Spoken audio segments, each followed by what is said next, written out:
ان کے بیٹے عبداللہ جوان ہوئے تو سیدنا علی نے اپنی بیٹی زینب کی شادی ان سے کی۔ مکے کی فتح کے موقع پر بھی سیدنا علی ساتھ تھے۔ کعبے میں رکھے ہوئے بتوں کو آپ نے توڑنا شروع کیا تو سیدنا علی نے اس کام میں آپ کا ہاتھ بٹایا۔ تانبے کے بت کو توڑنے کے لیے آپ نے علی کو اپنے کندھے پر سوار فرمایا۔ وہ بہت اونچائی پر تھا اور لوہے کی ایک سلاخ کے ساتھ زمین سے لگا ہوا تھا۔ علی نے اس بت کو بھی گرایا اور کعبے سے باہر پھینک دیا۔ مسلمانوں نے مکہ فتح کیا تو قبیلہ حوازن کے لوگ بھڑک اٹھے، ایک بڑا لشکر تیار کر کے مسلمانوں پر حملے کا ارادہ کیا۔ آپ ابھی مکے ہی میں تھے کہ ان کے ارادے کی خبر ہوئی تو آپ شوال 8 ہجری میں 12,000 مسلمانوں کو لے کر دشمن کی طرف روانہ ہوئے۔ حنین کے مقام پر دونوں فوجیں آمنے سامنے ہوئیں۔ دشمن نے یہ چال چلی کہ رات کے وقت آس پاس کی پہاڑیوں میں اپنے تیر انداز بٹھا دیے تھے۔ انہوں نے مسلمانوں پر اچانک تیروں کی بارش کر دی۔ اسلامی فوج میں مکے کے 2,000 ایسے لوگ بھی تھے جو کچھ ہی دن پہلے اسلام لائے تھے۔ وہ تیروں کی بوچھاڑ سے گھبرا کر پیچھے ہٹے۔ اس طرح ساری فوج بے ترتیب ہو گئی۔ صرف آپ صلی اللہ علیہ وسلم چند بہادروں کے ساتھ میدان میں رہ گئے تھے۔ ان میں سیدنا علی بھی تھے۔ وہ شروع سے آخر تک آپ کے پاس رہے اور بے جگری سے لڑتے رہے۔ جلد ہی مسلمان سنبھل گئے۔ انہوں نے پلٹ کر حملہ کیا اور تب دشمن کو شکست ہوئی۔ 9 ہجری میں آپ صلی اللہ علیہ وسلم نے سیدنا علی کو 150 سوار دے کر یمن کے قبیلہ بنو طے کی طرف روانہ کیا۔ وہ لوگ مسلمانوں کی آمد کی خبر سن کر بھاگ گئے۔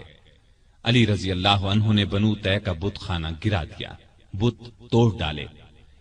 اس لڑائی کے بعد مشہور سخی حاتم طائی کی بیٹی اور بیٹا عدی مسلمان ہو گئے۔ فتح مکہ کے بعد یہ خبر سننے میں آئی کہ روم کا بادشاہ مسلمانوں پر حملہ کرنے کے لیے پر تول رہا ہے۔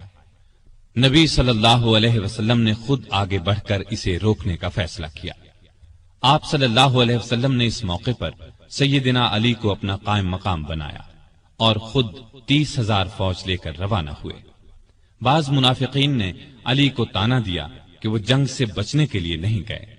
اس پر انہیں رنج ہوا، ہتھیار لگا کر روانہ ہوئے، لشکر تک پہنچ گئے۔ نبی صلی اللہ علیہ وسلم نے ان سے آنے کی وجہ پوچھی تو عرض کیا، اے اللہ کے رسول صلی اللہ علیہ وسلم، میں نے شروع سے لے کر آج تک اللہ کی راہ میں لڑنے سے قدم پیچھے نہیں ہٹائے، لیکن معلوم نہیں اس مرتبہ مجھے جہاد میں شریک کرنے کی بجائے مدینے میں کیوں چھوڑ دیا گیا۔ یہ سن کر نبی صلی اللہ علیہ وسلم نے ارشاد فرمایا، اے علی، کیا تم اس بات سے راضی نہیں کہ تمہارا میرے ساتھ وہی تعلق ہو جو موسیٰ علیہ السلام کا ہارون علیہ السلام سے تھا، سوائے اس کے کہ میرے بعد کوئی نبی نہیں ہوگا۔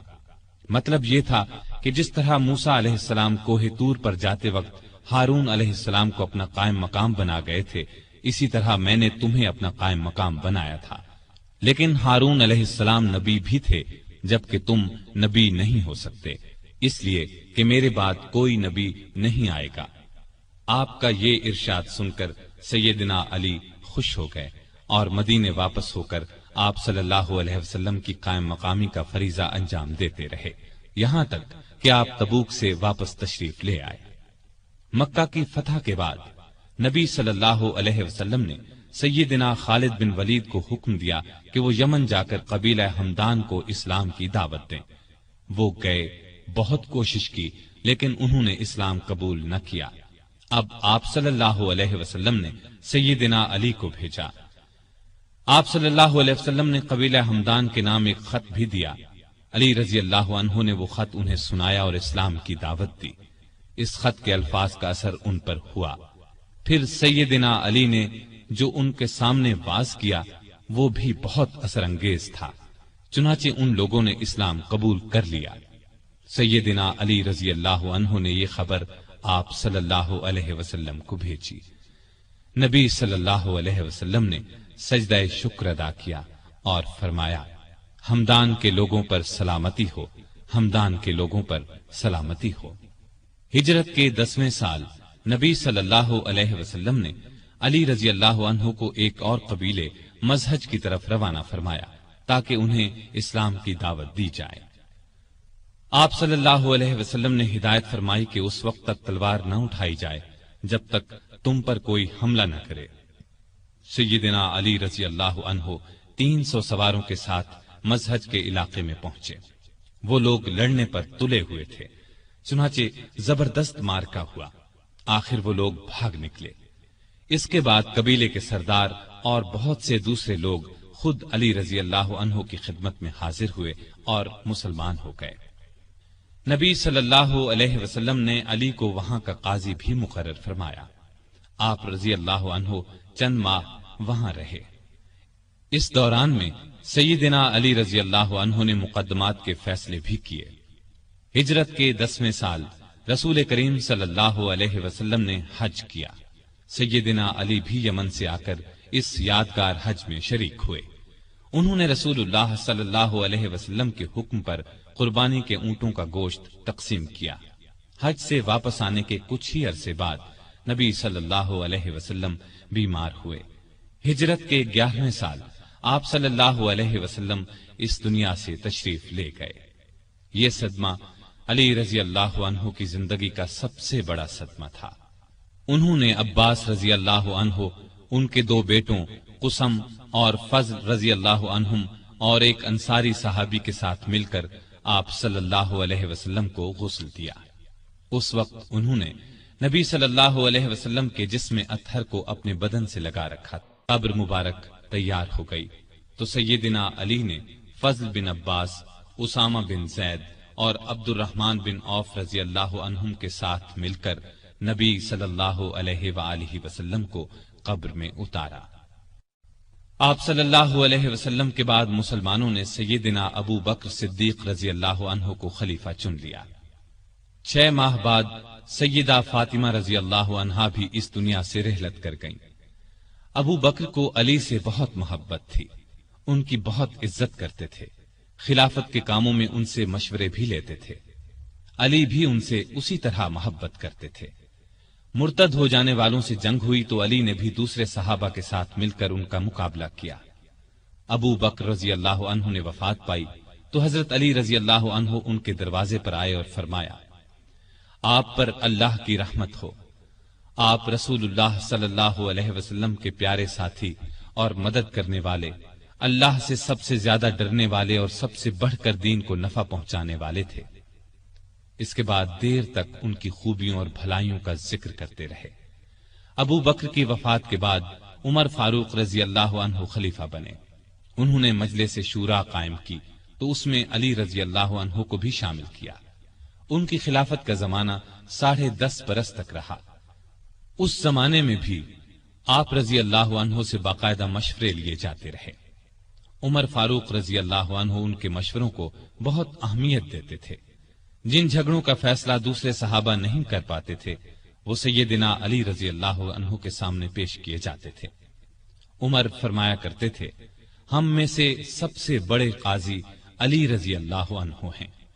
ایک مرتبہ عمر رضی اللہ عنہ نے کوئی فیصلہ دیا تو علی نے اس کے خلاف رائے دی۔ عمر نے ان کی رائے کو درست قرار دیا۔ سیدنا عمر کے دل میں علی کی نہ صرف بہت محبت تھی بلکہ وہ ان کی بہت عزت بھی کرتے تھے۔ انہیں علی پر پورا بھروسہ تھا۔